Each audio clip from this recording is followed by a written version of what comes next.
নমস্কাৰ সকলোকে চাবলৈ লৈছে জিন্টি ডেইলি ব্লগ।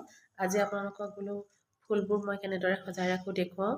যিহেতু ঘৰত ফুল আছেই আৰু বৰষুণৰ বতৰ, ফুলবোৰ আকৌ ফুলনিত এনেই নষ্ট হৈ গৈছে, সেইকাৰণে বোলো আপোনালোককো দেখুৱাওঁ কেনেদৰে সজালোঁ আজি। এইটো বাতি এটাত মই পানী লৈ লৈছোঁ আৰু এই শিলখিনি লৈ লৈছোঁ। এনেদৰে এইখিনি কিনিবলৈ পোৱা যায়। এইটো হৈছে এটা পিন হোল্ডাৰ।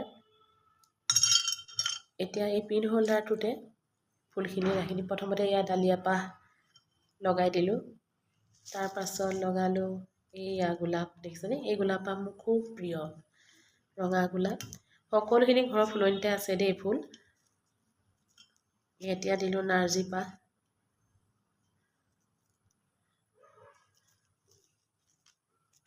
তাৰ পৰা এয়া দিছোঁ বগা গোলাপ পাহ।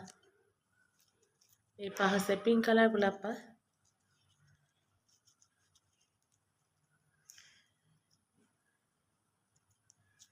এতিয়া দি দিলোঁ নাৰ্জী পাহ।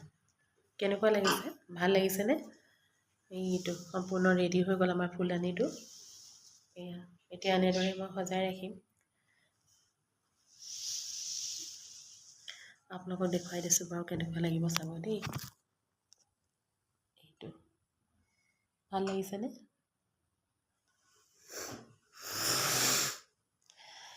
আজি এইখিনিকে দেখুৱালোঁ। আজিৰ ভিডিঅ'টো ইমানেই আছিলে। আজিলৈ আহোঁ।